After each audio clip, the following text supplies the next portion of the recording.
Hello friends. Previous class में हमने टिनटेनेवो को कंप्लीट कर लिया था। इस क्लास को स्टार्ट करते हैं the world is too much with us से, और इसी के साथ ही हमारे जो विलियम वर्ड्सवर्थ से जुड़ा जो सिलेबस है कंप्लीट हो जाएगा। देखते हैं friend, the world is too much with अस ये क्या है? ये एक सोनेट है।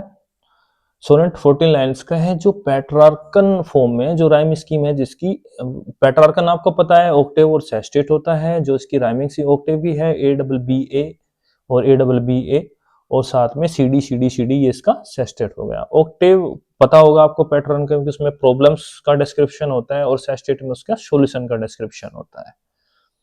In this state, the poet imagines believing in gods like Proteus and Triton rather than being Christian. अब वो जो सेस्टेट में वो क्या, तो कुछ गॉड का डिस्क्रिप्शन किया जाता है पोएट के द्वारा, प्रोटियस है, ट्राइटन है, और rather than being Christian, Christian को थोड़ा सा साइड में रख के वो बोलते हैं कि प्रोटियस ट्राइटन, या एक ऐसे प्रकार से एक पैगनिज्म को बताया गया है कि जो पैगनिज्म होता है जो बहुईश्वरवाद में विश्वास करता है, भगवान के विभिन्न विभिन्न रूपों में जो विश्वास करता है उसको पैगनिज्म बोला गया है। The poet uses the iambic pentameter in this sonnet. Iambic pentameter use किया गया है।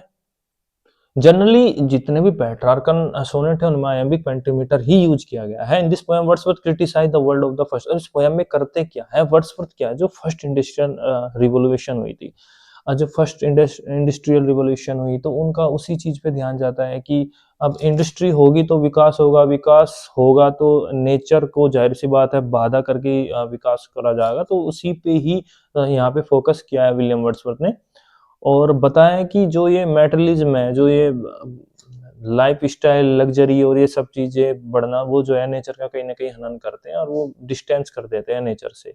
इसी चीज का यहाँ पे डिस्क्रिप्शन किया गया है। पोएम की कंपोजिशन की बात करें तो कंपोज की गई थी 1802 में, और जो पब्लिश हुई थी वो हुई थी इनकी जो पोएम्स इनटू वॉल्यूम्स का जो उनका कलेक्शन था 1807 में पब्लिश हुई थी, और ये लेटर इंक्लूडेड कर दिया था मिसलेनियस सोनेट में।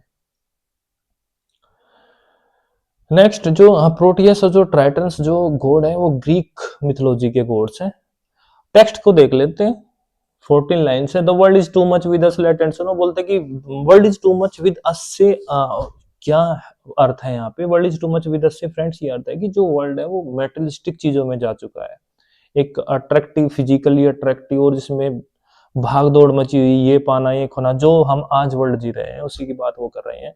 गेटिंग एंड स्पेंडिंग, वही सब चीज को पाना खोना, पैसा पावर, इन्हीं चीज के पीछे सब भाग रहे हैं। वी ले वेस्ट अवर पावर, अपनी जो हमारी जो पावर है उसको हम भूल रहे हैं। लिटिल वी सी नेचर, जो पावर कहाँ से मिलती है? नेचर से मिलती है, that is ours. And Wordsworth के according, we have given our hearts away sordid boon, बोले कि जो हमने अपने हार्ट्स थे वो सोर्डेड बून कर दिए हैं। मतलब एक सोर्डेड मतलब एक अनरियलिस्टिक सी चीजें, अनमैनेजमेंट, कोई सिस्टमेटिक कोई चीजें नहीं है, वो उसको बोलते हैं सोर्डेड बून। इंपॉर्टेंट लाइन है this sea that bares her bosom to the moon. और फिर बोलते हैं कि अब वो नेचर की तरफ जाते हैं कि समुद्र को देखिए, ओशियन को देखिए, वो क्या करता है?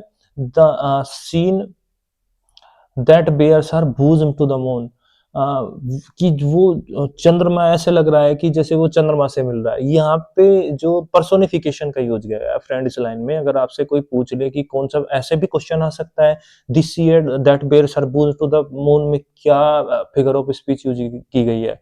तो यहाँ पे यूज की गई है पर्सोनिफिकेशन। पर्सोनिफिकेशन क्या होता है? वो अलंकार जिसमें मानवीय गुणों से कंपैरिजन की जाए।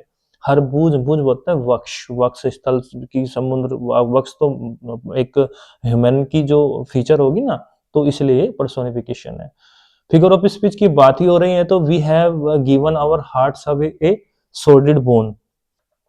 इस लाइन में मेटाफर का यूज किया गया है फ्रेंड्स। मेटाफर वही होता है जो एक ऐसा डिस्क्रिप्शन किसी जो ऑब्जेक्ट लुक का, ऐसा कह सकते हो कि जो लिटरली ट्रू होता है, और it can be said that it is an implied comparison, उसको जो है मेटाफर बोलते हैं। तो we have given our hearts away sordid moon, that's a metaphor. This sea that bares her bosom to the moon, that's a personification.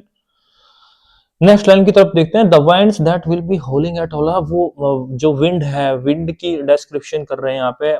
And are up gathered now like sleeping flowers, आपके याद होंगे simile एक common figure of speech है। Now like sleeping flowers, इसमें simile है my friend, Simli. Simile की पहचान जो कंपैरिजन करता है जिसमें लाइक होता है उसको सिमिली बोलते हैं। For this for everything we are out of tune. अब वो बोलते हैं कि ये सब चीज को जो डेस्क्रिप्शन है जो ऑक्टेव में बताया गया पोएट के द्वारा कि we are out of tune, हम तो आउट ऑफ ट्यून हो चुके हैं, भूल चुके हैं इन सब चीजों को, नेचर के डिस्क्रिप्शन को भूल चुके हैं, उसके महत्व को भूल चुके हैं अपनी लाइफ से। It moves us not great God I had rather B A pagan सकल इन ए क्रीड आउट वन।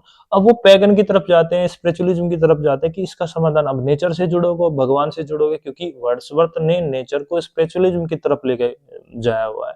तो वही सब चीज यहाँ पे बताया गया कि पैगन वही होता है एक जो बहुदेववाद में बिलीव करता है, पोलिथिसिस्ट जिसको बोलते हैं। So might I standing on the pleasantly have glimpse that would make me less forlorn. तो वो बता रहे हैं कि वो सब गॉड को याद करके वो उन सब चीज से मुक्त हो सकते हैं। Have sight of Proteus.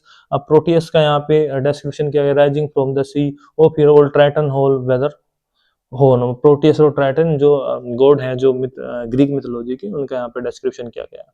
Keywords from the exam point of view, इस सोनेट के जो कीवर्ड्स हैं उन्हें देख लेते हैं। गेटिंग एंड स्पेंडिंग का यहाँ पे क्या अर्थ है, एक मेटेरियलिस्टिक एस्पेक्ट है of life which just have a focus on getting powers money luxury etc. Getting मतलब पाना, हाहाकार मचाना, ये पाना वो खोना, वो सब चीज जो आज हम जी रहे हैं जिस वर्ल्ड को। A sordid wound that to destroy vital part of our humanity because we have lost the ability to connect with and find tranquility in nature। क्योंकि वो अनसिस्टमेटिक बना दिया हमने सब कुछ इस एक खोने पाने के चक्कर में। वो सोर्डिन वून इसको रिवील करती है। बूज टू द मून, मैं अभी बताया था, the ocean that reflect the moonlight on its surface. Bosom to the moon जिसमें पर्सोनिफिकेशन अलंकार है। पैगन, पैगन एक टर्म है जो यूज की गई है 4th सेंचुरी में early Christian for people in the Roman empire who practise polytheism को ये सिंबलाइज करती है पैगन, पैगन। और प्रोटियस ये गॉड है जो सी गॉड है। इसमें पूछा जा सकता है फ्रेंड प्रोटियस कौन से गॉड है, क्वेश्चन आता भी है। प्रोटियस सी गॉड है जो सन है किसके, नेपच्यून के, द रूलर ऑफ नेपच्यून जो समुद्र के देवता होते हैं। He is endowed with the gift of prophecy, जो प्रोफेसी होता है किसी के भविष्य को निर्धारण करना, उसके बारे में बताना, उसको प्रोफेसी बोलते हैं। तो प्रोटियस वो गॉड है, उनके बेटे हैं नेपच्यून के। ट्राइटन, ट्राइटन एक जिजेंटिक गॉड है, हुजे पार्ट, वो एक विशाल गॉड है। क्या है, जो आधा वो इंसान है और आधा जो है वो फिश है। और ये किसके बेटे हैं, ये फिर ट्राइटन और पोजिडन के बेटे हैं ट्राइटन। समरी एक्सप्लेनेशन है, देख सकते हो, स्क्रीनशॉट ले सकते हो, जैसे भी आप करो। यही सब चीजें जो मैं आपको बताई है ये इसके समरी एक्सप्लेनेशन में है फ्रेंड, ऑक्टेव का, और जो नीचे है वो सेस्टेट का है फ्रेंड। तो इसी के साथ ये the world is too much with अस जो है कंप्लीट हो चुकी है। So thanks for watching, please like share and subscribe our channel English comrade 1111 friends. Good night.